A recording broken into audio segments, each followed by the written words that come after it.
like I said, this is Revelation in chapter 4. So I'm gonna give Revelation have 22 chapters. This is chapter 4.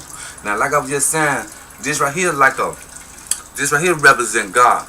You know, in this picture here, it represents God and the promise God made.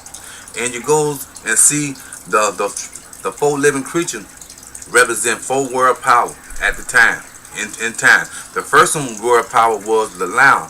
That was doing King Tut in them days, stuff like that. Then it goes on speaking of the calf.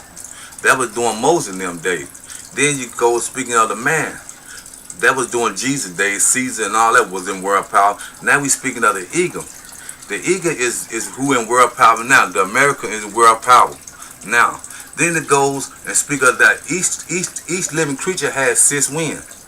Now the 6 winds represent 2 for the past, 2 for the present time, and 2 for the future.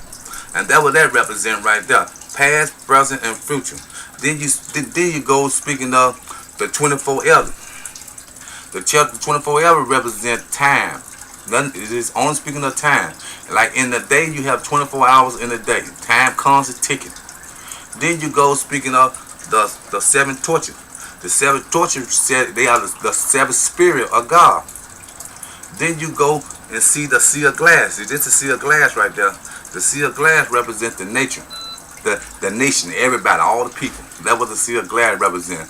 And when you see this right here, you will kind of know.